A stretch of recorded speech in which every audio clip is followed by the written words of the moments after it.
কি। আজকের এই দিনে দাদু থাকলে আর কোনো কথাই ছিল না। হয়তো দাদুর থেকে বেশি খুশি আর কেউ হতো না। সন্ধ্যা থেকেই দুই বাড়ি আলোয় আলোয় আলোকিত। আমি আব্বু আম্মু প্রেমাদের বাসায় চলে গেলাম, কারণ গায়ে হলুদ ওখানে হবে। গিয়ে দেখলাম সানিয়া রাইমান প্রেমার বান্ধবীদের সাথে হাসাহাসি করতেছে। আমি ইশারায় ডাক দিলাম, দেখতেছি কেমন ইম্পর্টেন্ট, চল কাজ আছে। আবার কি কাজ?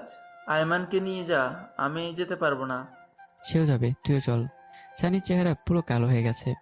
এই শালা মেয়ে দেখলে আর হুঁশই থাকে না।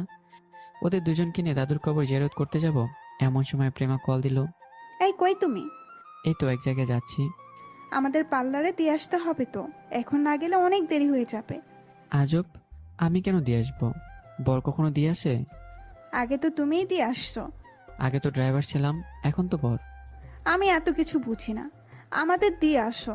কি আর করা, এসে না থাকা সত্ত্বেও ওদেরকে পার্লারে দিয়ে আসলাম। সানিয়া রায়মান যাওয়ার জন্য অনেক লাফালাফি করছে। গাড়িতে জায়গা না থাকায় ওদেরও যাওয়া হলো না। ওদের দিয়ে এসে কিছু কাজ করলাম। কাজ বলতে আমি নিজে রেডি হয়ে নিলাম, সাথে কিছু বিরিয়ানিও খেলাম। সেই বিকেল থেকে কিছুই খাইনি। খাওয়া দাওয়া শেষ করে অফিসের কলিগদের সাথে কথা বলছি, এমন সময় প্রেম আবারও কল দিয়ে যেতে বলে। তারপর গিয়ে ওদের নিয়ে আসলাম। আমি মনে হয় একমাত্র পর যে কিনা নিজের বউকে পার্লারে দিয়ে আসছি, আবার নিয়ে আসছি হলুদের দিন। ওদেরকে বাসায় নামিয়ে দিয়ে সানিয়া রায়মানকে নিয়ে দাদুর কবর জিয়ারত করতে গেলাম। যাওয়ার পর থেকেই একের পর এক কল আসছে। চেক করে দেখি আব্বু আম্মু সবাই কল দিছে। তাড়াতাড়ি করে জিয়ারত শেষ করে বাসায় গেলাম। সবাই বসে আছে হলুদের জন্য। প্রেমা আগে থেকে স্টেজে বসে আছে, আমি কি ওর পাশে বসলাম। ওই কই ছিলি? জানিস আমি কত টেনশনে ছিলাম। কেন, টেনশনের কি আছে? আমি ভাবছি তুই কোথাও চলে গেছিস। কোথায় গিয়েছিলি? দাদুর সাথে একটু কথা বলে আসলাম, না হলে আবার রাগ করবে। প্রেমা কিছুক্ষণ আমার দিকে তাকিয়ে রইল, হয়তো এমনটা হবে ভাবিনি। তারপর আমাদের হলুদ দেওয়া শুরু হলো। আব্বু আম্মু আসলো, আমাকে হলুদ দিল, সাথে প্রেমাকেও। আবার প্রেমার আব্বু আম্মু আসলো, আমাকে প্রেমাকে হলুদ দিল।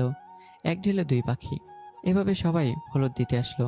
হলুদ দেওয়া, ছবি তোলা, বাকি রইলাম আমরা দুজন দুজনকে হলুদ দেওয়া। প্রেমাকে ইশারা দিয়ে আম্মু আমাকে হলুদ দিতে বলল। প্রেমা কিছুক্ষণ অফ থেকে হালকা একটু হলুদ নিয়ে আমাকে মাখিয়ে দিল। আমি সানিয়া রায়মানের দিকে তাকালাম, দেখলাম ওরা ইশারা দিয়ে বলতেছে পুরো বাটি ওর গায়ে দিয়ে দেওয়ার জন্য। তারপর আমি প্রথমে অল্প একটু নিয়ে ওর গায়ে মাখিয়ে দিলাম। সানি দৌড় দিয়ে এসে আমাকে পুরো বাটিটা মাখিয়ে দিল। আমার মুখ থেকে নিয়ে প্রেমাকে মাখিয়ে দিল। প্রেমার বান্ধবীরা এসে সানি আর আয়মানকে লাগাতে শুরু করলো। ব্যান্ডরাও আর বাকি রইল না। এসব করতে করতে রাত 3টা বেজে গেল। যে যার জায়গায় গিয়ে ঘুমিয়ে গেলাম। পরের দিন 11টা বাজে ঘুম ভাঙলো।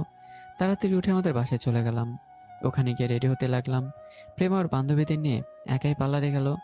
দুপুরের আগেই সানি আয়মানকে প্রেমাদের বাসায় পাঠালাম। সব মেহমানকে গাড়িতে উঠিয়ে সেন্টারে পাঠিয়ে দেওয়ার জন্য বলেছি। ওরা ওখানে গিয়ে ওনাদের কমিউনিটি সেন্টারে পাঠালেন। সবাইকে পাঠানো শেষ, ওরা আমার কাছে আসলো। তিনজনে একসাথে রেডি হলাম। সেম ড্রেস থাকার কারণে তিনজনকেই সুন্দর দেখাচ্ছে। যাই হোক, রেডি হয়ে আমরা কমিউনিটি সেন্টারে গেলাম। আব্বু আম্মুকে পাঠিয়ে দিলাম। আমাদের যেতে যেতে 2টা বেজে